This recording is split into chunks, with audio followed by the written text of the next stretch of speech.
Lou, you're a bit of a nervous dog, but you're so cute. I would love to pet you. It's the end of our session. This is her roadmap to success. It's been about 3.5 hours. I have not touched her yet. But she's a really nervous dog. She's still leaning over. And I think her guardian has unintentionally broken some trust. And I think because of the lack of rules and structure, the dog has gotten the impression that she needs to be in charge of the human. And the human doesn't listen to her, which stresses her out even more. So she has cortisol in her blood. She has adrenaline in her blood. It makes it hard for her to actually relax. So I've been really just showing her a lot of respect by not trying to pet her. Most of us try to think, well, I'm going to show you I'm a good person by petting you. But the dog's like, I don't want you in my house. The last thing I want you to do is pet me. Sit.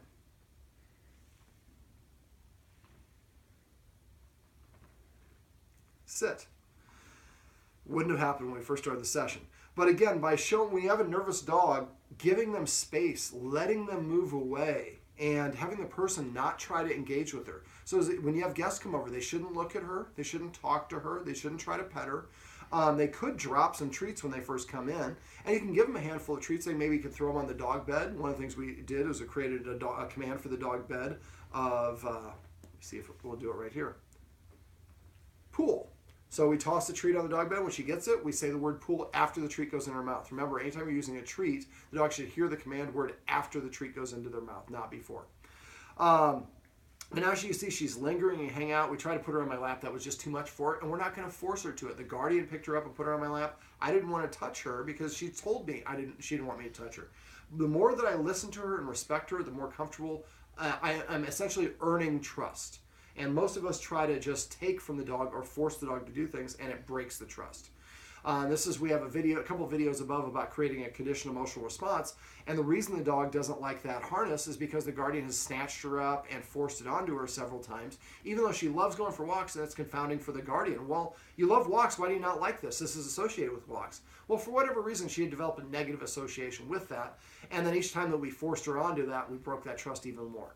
Now, the other thing the guardian was doing unintentionally was I think she was petting her to let her know you're in a safe place. It's okay. That's the last little bit. This is duck jerky. It's a little piece I got. And a lot of us like to pet our dog to show the dog, hey, it's okay. But anything your dog is doing when you pet it is what you're reinforcing. So if I have a nervous dog and I pet it, I'm going to make it more nervous. If it's scared, I'm going to make it more scared. If it's excited when I come home and I pet it, I'm going to make it more excited. Unbalanced states of mind are not when we're at our best. It's typically when we make mistakes and we say the wrong things. We're very emotional. We say something and we might apologize to somebody about it later. So for dogs, if they're overexcited, let's say they're just excited because every time we come home it jumps up and we reach over and pet it. Well, we're reinforcing and rewarding that. And each time we do it, make the dog slightly more excited. After a while, they reach a tipping point where they can't control themselves anymore. For her, because she was nervous or scared, I think her guardian was trying to pet her to placate her and to help her feel better, but that actually was amplifying things. So simply by stopping petting her at the wrong times, we can help stop digging that hole. Now we can touch her, I can't, but her guardian can touch her to let her know I'm here with you. So if the dog's nervous, I can touch without petting and associate some love and affection without amplifying things.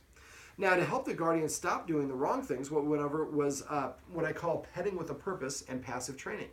Petting with a purpose is if she jumps up on me or scratches or nudges me and tells me what to do and I do it, that tells her that she's in charge of me, because when she tells me what to do, I listen.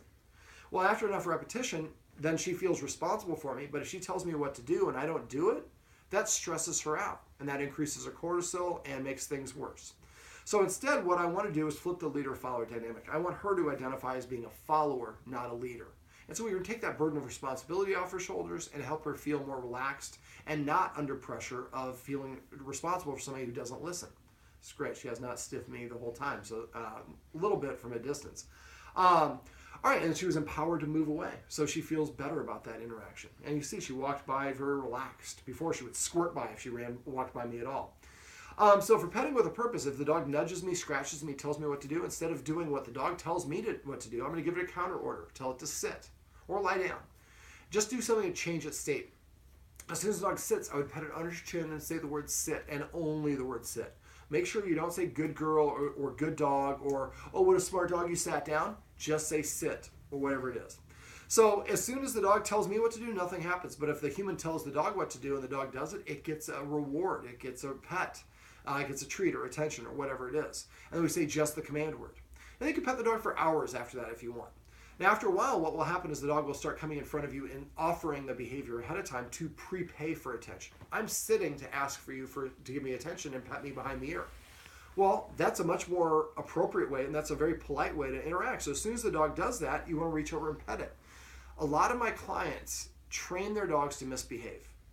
Good attention from us and bad attention from us is pretty much the same thing. The dog comes up to me and jumps up on me and I rebuke it, that's attention. The dog comes up and sits in front of me. Most of the time we just go back to watching TV. We don't even pay attention to that. Well, the dog just offered a very polite way of saying, please give me your attention. You ignored it. Well, if you're not going to listen to that, I'm going to do this. So by simply petting with the purpose, we start telling the dog that this is important to us and this is an action that will get my attention. Jumping up and scratching no longer gets my attention. After a while, like I said, the dog will start prepaying on a regular basis, and then you have guests come over and your dog runs up and sits in front of the guest. It's like, hey, sucker, I'm sitting down. Why are you not petting me? We've taught it a good and so tell the people, well, we wouldn't want to have guests petting her unless she's very comfortable. That will come, but right now, just people that she's comfortable with. Now, passive training is kind of the other side of that coin. What I do for passive training is simply recognizing and rewarding the dog for desired actions and behaviors. This is the same thing we do when we have kids. If our kid gets an A on the report on a test, we put that test on the refrigerator. The kid clears the table or cleans the garage. We make a big deal to our significant other or whatever it is. We want to showcase and spotlight these things the dog does as a way of, or the child does, to a way of saying, I like that behavior. Please continue to do that. We can do the same exact thing for dogs. And one of the things with her, Lou, is she has lower self-esteem, but she really only knows one command, which is sit. So we went through potty training tips, and I'll go through a couple of those here in a second. But basically, the more that we pet her for doing desired actions, we can actually train her by petting her. So every time she comes to me, I'm going to pet her and say, come. Every time she sits down next to me, I'm going to pet her and say, sit. Every time she lays down, I'm going to pet her and say, crash or chill. Whatever the word is you want to use, but use a fun command word. The more fun words you use, the more levity you bring in the situation, the better the dog feels about itself. So passive training is absolutely the easiest way to train any dog. It's just recognizing it and saying just the command word and no other words. After a while, you won't even think about it. The dog jumps up on you, you tell it to sit, and you pet it and say sit, and then while you're watching TV, you're on your phone call. Same thing with passive training. Dog comes over and come. And now the dog's like, well, I know what she likes. She likes when I come, when I sit, when I lie down, when I eat my food, and all the rest of this stuff. So now we're teaching the dog the things that it can do to make us happy. I asked the guardian off camera what she could do to make her, what the dog could do to make her happy, and she gave me a list of things she did not want the dog to do. But that's probably what the dog was doing to get attention. So now for attention, the guardian told me she read a book where I'm supposed to ignore the dog when it's doing something I don't want. That's yes and no. If the dog's motivation is to try to get my attention, even if I correct the dog, it's validating what it wants. But anything your dog is doing when you pet it is what you're rewarding and enhancing. Remember, you have 3 seconds to correct or reward your dog. However, anything your dog is doing in your presence that you don't disagree with, you're saying, I give 2 thumbs up to that. So if the dog is doing something that you don't want, but it's not doing it to try to get your attention, you definitely want to disagree, and you want to disagree right away. Sometimes I recreate situations. The dog likes to get into this. I might put that on the floor when I have nothing else to do so I can focus. And I use those escalating consequences. The dog starts approaching it, I would hiss before it got there. And teach it, just because this is on the floor doesn't mean you can have it. Then later on, when we're unwrapping stuff and we have a whole bunch of these on the floor, the dog has been practiced. We've taught it the behavior we want. So remember, anytime your dog has a behavior you don't want, ask yourself, did I teach the dog how I want it to behave? Sorry, there's a snowstorm and there's this car that's sliding down the street right now. Lord. But we want to break down the activity into individual steps if we haven't taught the dog how to behave. So then we practice each individual step and that step over and over without the other steps. One of the things that Lou is reactive to is the sound of the deadbolt clicking on the door, because that means that somebody's about to come in the door. Well, so every time I come in the room, I walk over there and click it 3 or 4 times and then sit down. She's going to hear that sound, but after a while, now that sound is no longer associated with somebody coming in. And when I click it, I'm being taught how to behave. If the dog rushes the door, we'd use that 3rd consequence, march directly at the dog, establish the boundary. And then we'd go back and practice that over and over again until the dog understands, just because I hear that doesn't mean I'm allowed to cross the boundary. So now we've taught the dog how to behave during that one individual step. Once we've done that, then we go to the next step and maybe practice clicking the doorknob. And we repeat this for each individual step until the dog knows what is expected from them, each individual step for the activity. Once they know, that confidence allows them, they gain some confidence in it because, well, number one, I get to see the human has the situation under control. Number two, the human has taught me how to behave. So it's not association of, now I'm on duty because somebody's going to come in and they're going to try to take advantage of my human. No, it's just sometimes the door squeaks. That's nothing to bark about. Okay, so let me see. I had promised to go over potty training. The guardian really didn't have a word for it. She would say, go outside and make a potty, I think, or something to that effect. But she didn't actually associate the word with the act. So the way I do that is I follow the dog outside every time it pees for a week, maybe 2 weeks maximum. But I go outside and you give the dog 5 minutes to go. If it doesn't go within 5 minutes, it's not urgent enough for it to need to go. So I go outside and I follow the dog, so I'm with about 10 feet of the dog, and I have a high-value tricky trainer, chicken liver, or a high-value training treat for her. She really likes these, so I'd recommend you use these. As soon as she starts to pee or poop, the guardians decide she likes the word that I came up with, which is Putin. So for our comrade and chief's best buddy. So as soon as the dog starts to pee or poop, we're going to say Putin. And say it in a normal tone of voice. When our dog has an accent in the house, we have to say Putin! And that will stop the dog from evacuating their bladder completely. So as soon as they say Putin once, we're within about 10 feet, be very casual. As soon as they get done, reach over, pop that treat in their mouth, and after the treat goes in their mouth, say the word Putin again. So now we're giving the dog an association. Putin means poop or pee, and Putin also means you're going to get a reward if you do it outside. If you do it inside, you don't hear Putin and you don't get a treat. After a while, the dog's like, my pee is a valuable commodity. I'm not going to put it on the carpet here because I don't get paid for that. It's only for outside. And then you can transition, and eventually you don't have to watch your dog out as it's doing the business. But anytime you're on a walk and it does potty, make sure you say the Putin. And if you have a treat, give it a treat right away afterwards. After a while, you can say Putin, and the dog goes like this. Yes, the dog has to potty. If you say Putin, and she looks at you like, that's a no. Now, to help the guardian start to act like a leader, at least in the dog's eyes, is I went through a number of rules and how to enforce them. Like I said, I went through a series of escalating consequences. So you can use those consistently. Hiss, stand, march. So those are your three. I'm not going to go into all the detail. If you forget, message me and I can give you additional details for them. Some of the rules. One of the rules is already in play. No furniture. For dogs, the higher they sit, the more rank or status they have amongst their peers. Now, guardian, normally when somebody comes to the house, she picks up the dog. She's afraid the dog's going to run out the door or nip or bite at the guest. Well, the higher I am, the more rank or status I have. So the dog was essentially being rewarded. So what I would do instead is, for the furniture, if we let the dog sit at the same height as us, that's one of those ways that we say we're equals or peers. And then the dog's not going to listen to you because listening to each other is optional if you're on the same authority level. So what I said is we should take away the furniture for a month or as long as the problem's still going on. Now, the guardian had to correct about 7 or 8 times, but since then the dog has not tried to go up on the couch. We didn't do anything punitive. Now, we taught the dog to get off the couch is a good thing. And the dog got on the couch, we tossed a treat on the ground like that. The dog looked at it, looked at the human, jumped down. As soon as the dog licked it up, we said the word off. That way we create a command word. So off means get off the couch or get off the furniture and get a reward. Normally, this is an emotion. But now there's a goal, there's a motivation if we use the treat. Then we toss a treat and the dog just jumps right back up after it gets it, and we toss a treat again. Now we're creating a bad situation. So we did it once, and after that, then the guardian just sat right here. If this is the couch and the dog tried to jump up, she would flash her hand to block before the dog jumped. And he tried a couple times, fell down a couple times, and after that, just stopped trying. And then the other thing you do is when the dog gets down, we can reach over and pet it and say off. So we're creating, again, another reward or incentive for the dog to get off. Now, we have a little bit of a tighter, it's a wonderful house. It's near my house in Omaha, and I've admired it for years, and so it's nice to actually be inside. But we have a little bit cozier quarters, but telling a dog to leave the room is actually a way of punishing it. Worst punishment for a dog amongst his peers is to be excluded from the group. So we're in the kitchen, we're cooking something, the dog gets on our foot, we say, out!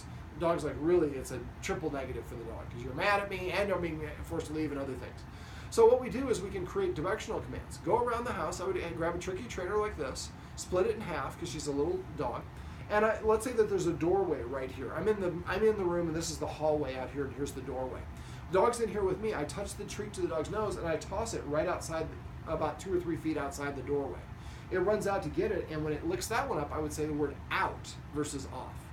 And then when it comes back in, I would toss a second treat, do the same thing. Do that in every room in the house, and so after a while, when you say out, the dog is happy to run out because that means when it's going to get the reward. Now, if you want to use a clicker when the dog gets out of the room, click, and then give it a treat. So click means, again, you did the thing, that's the precise moment you did the thing you want. So as soon as the dog exits the room, click, here's the treat. I prefer the toss because the movement attracts the dog's attention. But this way, by doing this consistently, now we can tell the dog get off and it knows what it means. We can tell the dog to leave the room and it knows what it means and it's happy to do so. It's motivated to do so. Let me see, what else? For potty training, I think I went over all the tips for potty training.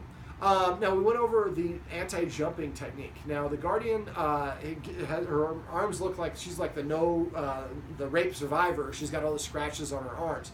So what we want to do is I showed her how to use a special trick. Basically, what we did is we tied a chain leash around a leash, a leg of the couch, or we can do a chair. I would recommend having one in each room.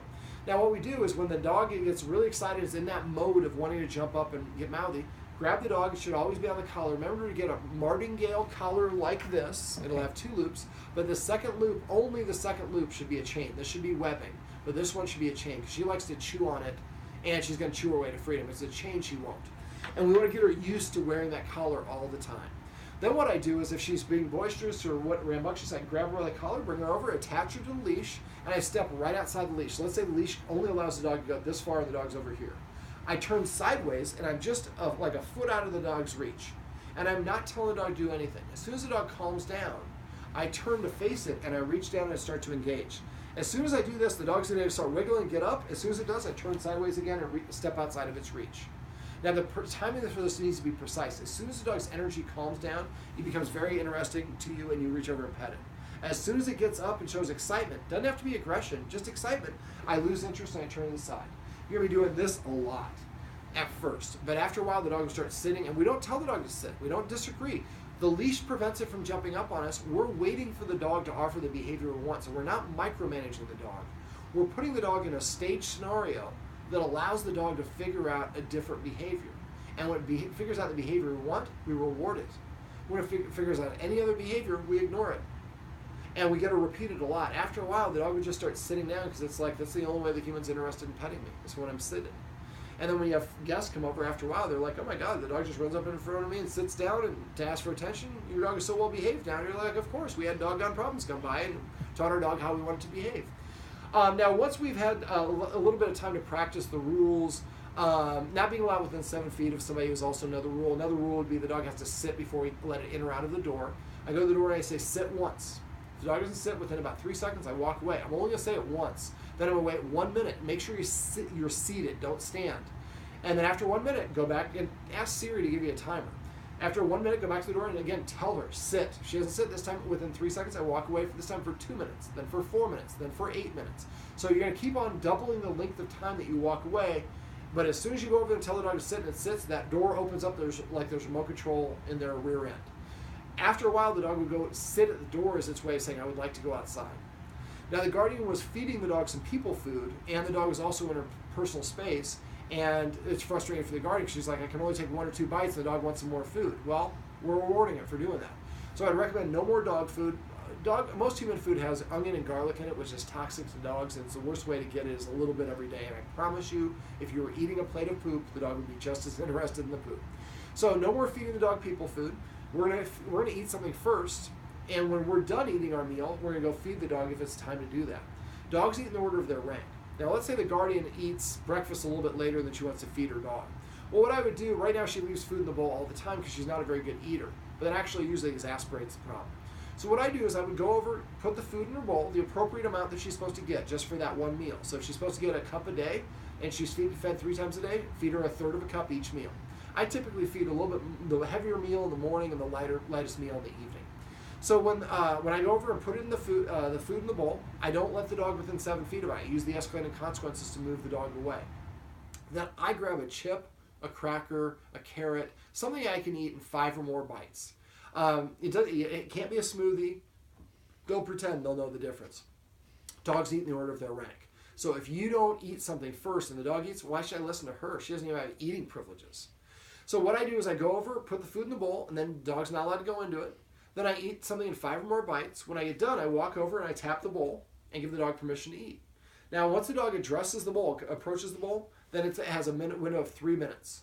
If it sniffs it and walks away, I don't feel like eating, I pick up the bowl, I dump the food back in the bag, and I put the empty bowl back down. It's important to put the empty bowl back down. I want the dog to walk by that bowl throughout the day and notice it's empty. It's empty. It's empty. That way, the 3 minutes in the morning and 3 minutes in the afternoon or whenever we feed, those are very special times when there's food in there. Now I have a motivation to want to eat because there's actually food there. The rest of the time, there's no food. Now, my parents had a miniature schnauzer. She went 3 days without eating. It wasn't until breakfast the 4th day. Now, we fed her a lot of treats for during the session, so we're probably going to skip breakfast. It's a little bit late for breakfast anyways. Just feed her dinner. But again, don't over-beg her. You know, eating is something she has to do. If she has to be begged to eat, then she's not motivated to eat. And by not eating, she actually retains a little bit of power and authority because that's what you want from me. So I'm giving you 3 minutes to eat. If you don't want to eat, that's on you, not on me. And keep on dumping it, but make sure you put that empty bowl back down. Eventually, within a day or two, she'll eat when you offer her food. And that way, it's healthy. If she's, it's good for her to eat on a regular schedule. It'll help her develop more respect for the human. And let's say she's got to be on medication for something and she needs to take it with food. You don't have to put her ground beef or something like that. She should eat whatever she needs to eat. So just by simply adding that little bit of structure to mealtime and making the dog wait before it gets permission to eat and having to restrain itself is a great way to develop some more self-control. Now, because she's so reactive to guests, I think a lot of these rules are going to start helping to flip the leader-follower dynamic. But when you do have guests coming in, after a week or two, I'd like the guardian to start practicing having guests come over. Now, she's in my neighborhood, so you can call me. I'm happy to come over and play part of a guest as well. But basically, when they come in, the person should not look at, try to talk to, or engage with the dog in any capacity. Now, the guardian would probably be best to move the dog away from the door so when the person comes in, they're not immediately upon them. This is a lot more intense to me when I'm looking at it here than when I'm looking at it over here. For dogs, if we can increase the distance from whatever the thing is, that's going to help them feel a little bit more comfortable rather than having a threat that's immediately upon them. So once the person comes in, I might give the person a couple treats. Maybe they drop a couple treats as they walk in. They come and sit around right here, and they try to have slow movements or no movements. Try not to do anything unexpected. If the dog is sitting here or laying over there looking at me or doing whatever, if I'm going to get up, I'm going to make sure it's looking at me before I get up. Because the guardian said a lot of times the person comes over, is giving her treats, and the dog's fine, and suddenly they get up and the dog barks at her. Well, the dog forgot, and I think she's in a habit of doing that. But also it's the dog's way of saying, I didn't give you permission to move around. You're lucky I let you in here. Who are you to be moving around without permission? So what I would do is cough, and when the dog looks at me, then I might get up and kind of move in a fluid, slower movement like this. Not slow motion, but I want the dog to understand that I'm not trying to pull a fast one over them or catch them by surprise. That will provoke more of a response. And so now what we'd like to do is have the guest come over, spend a couple of minutes, and again, being very slow and very quiet and still. And if she comes over, and then they could actually toss the treats on the dog bed. Toss them over there. If she comes over and takes them, if she won't take them, that's her way of saying, I'm way too worked up for that. Don't encourage, just leave them. And even if they just drop the treats and it costs a couple and she isn't interested, after a couple minutes, wait for her to stop barking and protesting. And then just when she relaxes, the person can get up and leave. And then she'll probably lick up the treats after the threat is gone. But after a while, she starts to build up a good association. When a person comes over, treats fall from the sky. I like it when getting the treats, so I don't mind when people come over. It's kind of like what I talked about in the video above, the conditioned emotional response. We're creating a positive association, classical conditioning. Let me see, am I forgetting anything? I'm probably forgetting a lot of things. No. Okay. So we're going to go ahead and summarize this here, but if you have questions or problems, please don't hesitate to call me. I can help you a lot of times with a quick phone call, and since we're literally like 2 blocks away, I can drop by really quickly without it. Now, if I typically have to come for an extra in-home session, for an hour session, I would charge for that. But I walk my dogs through here like twice a day, every day anyway, so it's easy for me to stop by real quick. Maybe put my dogs in the backyard, let them pee a little bit while I'm in here working with yours. I take my dogs out, and then your dog gets to go and pee all over what my dogs have peed on. All right, well, this is Lou, and she was crashed out next to her guardian. And this is Lou's Roadmap to Success. Remember, everything that you do trains your dog. Only sometimes you mean it.